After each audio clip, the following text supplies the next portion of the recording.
संत रामपाल जी महाराज जी के सानिध्य में लाखों विवाह देश मुक्त हो चुके हैं। तो और इस समय संत रामपाल जी हैं जो वो जेल में है, और उसके बावजूद उनके लाखों के श्रद्धालु बढ़ना, संगत काफी बढ़ती जा रही है, और दिल्ली में नहीं देश के 12 आश्रमों में इसी प्रकार समागम हो रहा है। तो संत रामपाल जी के बारे में आपके क्या विचार है, क्या कहना चाहेंगे आप? नमस्कार दोस्तों, गुलनेट 23 चैनल में आपका स्वागत है। दोस्तों आज की वीडियो हम लेकर आए हैं दिल्ली के जाने माने परिवहन मंत्री कैलाश गहलोत जी की। दोस्तों हम आपको बता दें, दिल्ली सरकार में कैलाश गहलोत जी मुख्यमंत्री हैं। दिल्ली के मुख्यमंत्री अरविंद केजरीवाल के करीब माना जाता है। दिल्ली के मुख्यमंत्री और AAP के राष्ट्रीय संयोजक अरविंद केजरीवाल को ईडी ने दिल्ली आबकारी नीति से जुड़े धन शोधन मामले में 21 मार्च को गिरफ्तार किया गया था। केजरीवाल 1 अप्रैल तक ईडी की हिरासत में है। दिल्ली के परिवहन मंत्री कैलाश गहलोत ने कहा है कि 2025 तक हमारा टारगेट 80% बसों को EV बसों में कन्वर्ट करने की है। दोस्तों ये था दिल्ली के मुख्यमंत्री अरविंद केजरीवाल और दिल्ली के परिवहन मंत्री कैलाश गहलोत की ताजा बड़ी खबरें। चलिए जान लेते हैं एक और बड़ी खबर। दोस्तों हम आपको बता दें, दिल्ली के सतलोक आश्रम में जगत गुरु तत्वदर्शी संत रामपाल जी महाराज जी के सानिध्य में संत गरीबदास जी महाराज जी के बोध दिवस के उपलक्ष्य में 3 दिवसीय महासमागम का आयोजन किया गया, जिसमें पहली बार आए दिल्ली के परिवहन मंत्री कैलाश गहलोत जी ने और संत रामपाल जी महाराज जी के सानिध्य में किए जा रहे अच्छे कार्यों की तारीफ करते नहीं थक रही हैं। दोस्तों बने रहे आज की इस खास वीडियो में और इसी से जुड़ी देखिए पूरी खबर। दोस्तों अगर गुलनेट 23 चैनल को सब्सक्राइब नहीं करे तो चैनल को सब्सक्राइब करें और बेल आइकन को प्रेस करें ताकि आने वाली वीडियो का नोटिफिकेशन आपको मिले। धन्यवाद।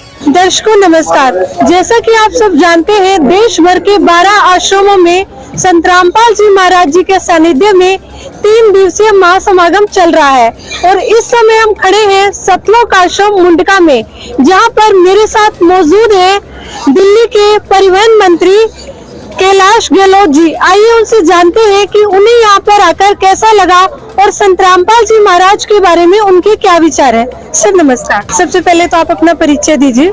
मैं कैलाश गहलोत हूँ, दिल्ली सरकार में कैबिनेट मिनिस्टर हूँ और नजफगढ़ क्षेत्र का विधायक भी हूँ, और मेरा पहली बार यहाँ पर आना हुआ क्योंकि जगदीश जी हमसे बहुत पुराने जुड़े हुए हैं, दोनों तरफ से जुड़े हुए हैं। मेरी विधानसभा में केयर गांव से भी हैं और पंजाब खोर से भी जुड़े हुए हैं, तो पिछले काफी सालों से ये बार बार निमंत्रण है वो दे रहे थे, लेकिन व्यवस्था की वजह से आना नहीं हुआ। लेकिन तो इस बार मन में था कि क्योंकि इतने प्यार से उन्होंने हर बार इन्वाइट किया है, तो मैं एक बार जाकर यहाँ पर प्रसाद भी ग्रहण करूं और जो संगत है उसके भी मैं दर्शन करूं, और बहुत अच्छा लगा यहाँ पे आके। इतनी बड़ी व्यवस्था और इतनी सुचारू रूप से चल रही है। प्रसाद भी लिया, बहुत स्वादिष्ट था, और मैं तो यही कहूँगा कि जिस प्रकार से समाज की सेवा चल रही है, और मुझे ये भी पता चला कि लाखों बहन बेटियों की यहाँ शादी हो चुकी है जिसमें बिना किसी कोई खर्च या कोई दहेज की बात नहीं है, और जो भी यहाँ संगत में है उनमें कोई किसी प्रकार का कोई ऐब नहीं है, और मेरे ख्याल से कोई नशा किसी प्रकार का नहीं है। तो बहुत बड़ी बात है कि समाज में इस प्रकार के जो ये संस्थाएं हैं एक अच्छा काम कर रही हैं, और मुझे पूरा यकीन है कि इसी तरीके से आगे समाज जो है एक अच्छी दिशा में चलेगा और उसका सुधार भी होगा। देखिए सर, सतलोक आश्रम मुंडका में आप पहली बार आए हैं, और भी अन्य आप धार्मिक स्थानों पर जाते होंगे, काफी भंडारों में जाते होंगे, तो आपको वहाँ पर और यहाँ पर क्या अंतर लगा? ये अंतर ये लगा कि एक तो पूरा जो देखें यहाँ की पूरी व्यवस्था में देख रहा था, ना तो कोई सिक्योरिटी गार्ड है ना कोई पुलिस वाले हैं, तो इसका मतलब यहाँ जो डिसिप्लिन है और सब में अपना अपना काम सब कर रहे हैं, और बहुत बढ़िया तरीके से सारी चीज़ें चल रही हैं। अभी मैंने प्रसाद भी ग्रहण किया, तो बहुत सिस्टमेटिक तरीके से प्रसाद जो है वो दिया गया, और कहीं ना कहीं इस ऐसी जगह जहाँ लाखों लोग आते हैं, तो फिर उस जगह पे वो शक्ति भी होती है, और कि अदरवाइज एक साधारण जगह लाखों लोग का, मंदिर की हम बात करते हैं, मंदिर में लाखों लोग क्यों आते हैं? क्योंकि उनकी आस्था फिर वहाँ से जुड़ी होती है, और उन लोगों को यकीन होता है कि यहाँ पर आएंगे तो उनको जो परमेश्वर है, जो भगवान है, उनके साथ उनका आशीर्वाद मिलेगा और उनका संबंध गहरा होगा।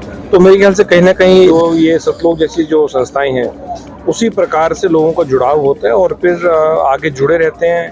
उसी प्रकार से फिर वो आगे फैलता रहता है, उनका जो प्रभाव है, और ये कारवां जो है इसी प्रकार से आगे बढ़ता रहता है।